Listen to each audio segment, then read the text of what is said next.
Sports fans, if you want to improve your jumping ability, check out BoingBurt's complete video system. For a limited time, you can access their incredible training videos for only $7, a savings of over $70. You in? As we approach April in the NBA, only a handful of games remain, and normally we already have a good sense who the Rookie of the Year will be. After Jabari Parker went down with a knee injury in December, it seemed that Andrew Wiggins was a lock to win the trophy. He was on a lottery team, would play plenty of minutes, and get lots of opportunities to fill up the stat sheet. And that he has, averaging 16 points, 4.4 rebounds, almost 2 assists, and 1 steal per game. Let's jump into the synergy numbers to see how his game shakes out. The first thing that struck me was that he posts up more than anything else.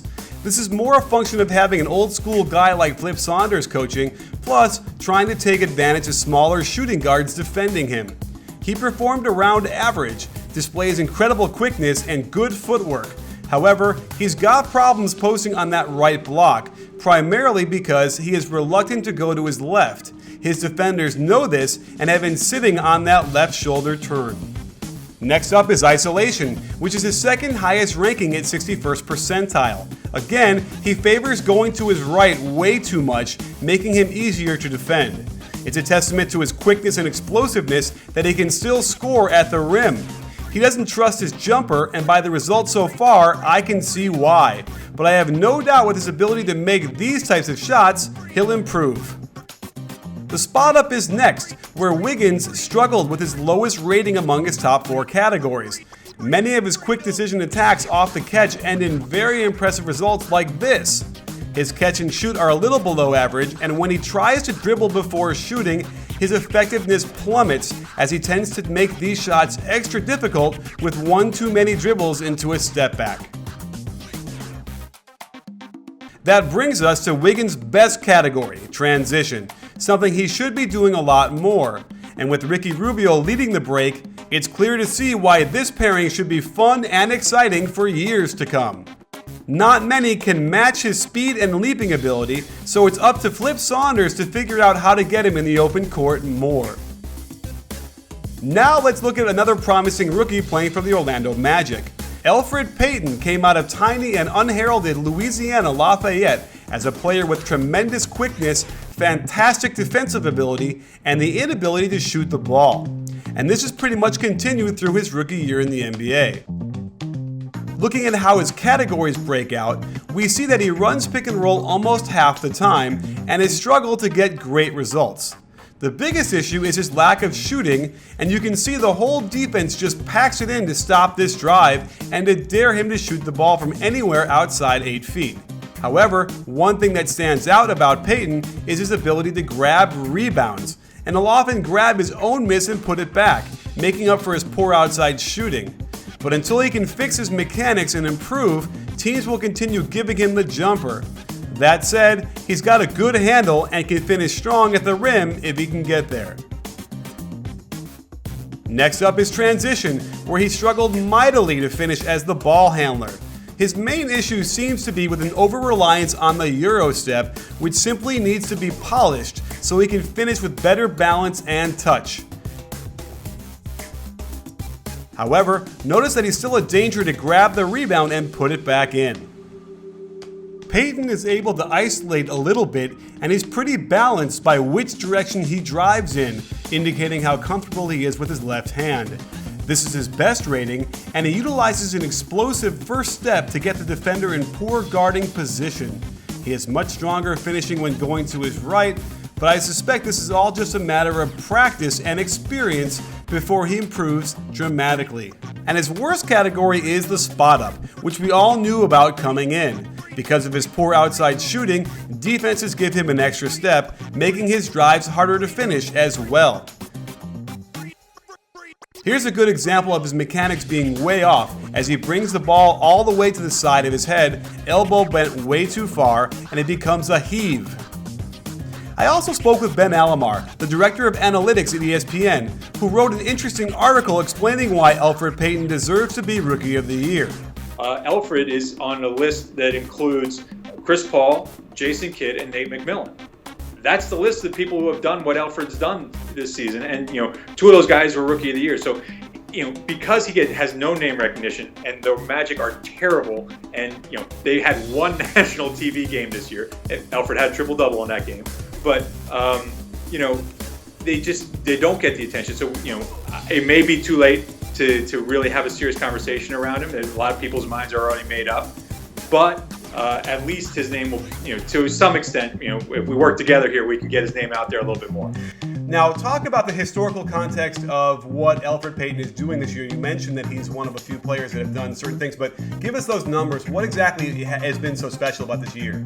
Okay, so his assist percentage is over 30%. So that means that 30% of the made field goals that his teammates make while he's on the court, he's assisting on those.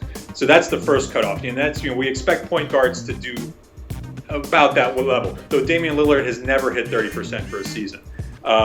And so that's a pretty good bar to start with. Then you look at his steal rate, and you look at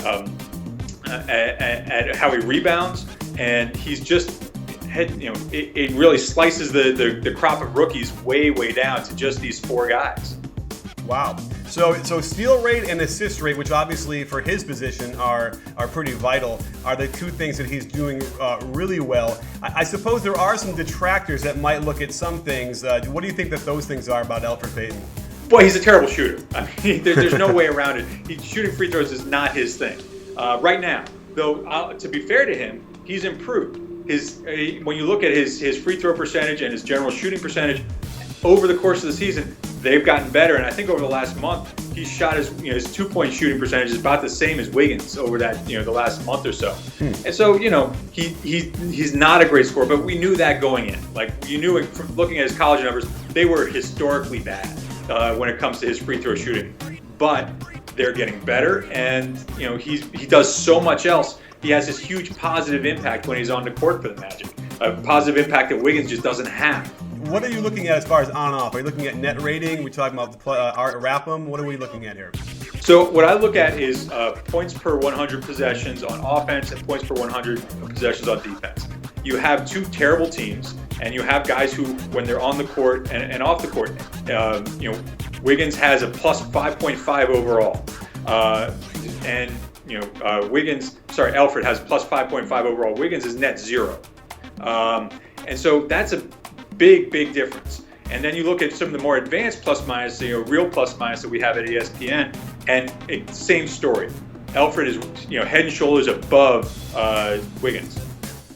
Really? So basically what we can say when we stand back is that at the very least, apples being apples and teams being as comparable as we can, when Elfrid is out there, he is helping his team a lot more than Wiggins, even independent of how good and how much talent each team has.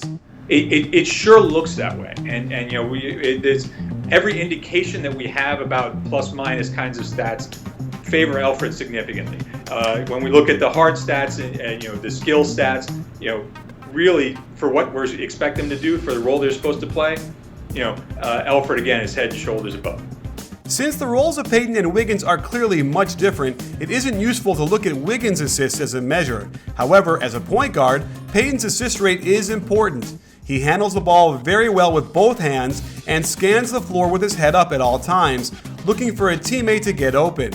He is accurate with his passes and has terrific timing, setting up his teammates with good scoring opportunities.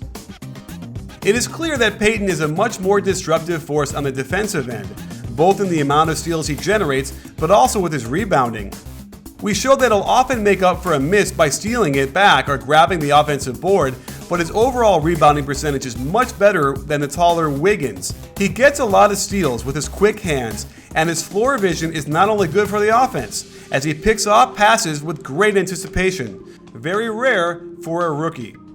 And as Ben said, combine that with his assist percentage, and he is left in a rookie category that only includes Chris Paul, Jason Kidd, and Nate McMillan. So there you have it, sports fans. While Wiggins seems to have the lead in the sexy categories, when you lay out the effects both these players have overall on their teams, it seems we all should take a second before handing the trophy over to Andrew Wiggins and start realizing that Elfrid Payton has had a much more impactful and historic rookie year.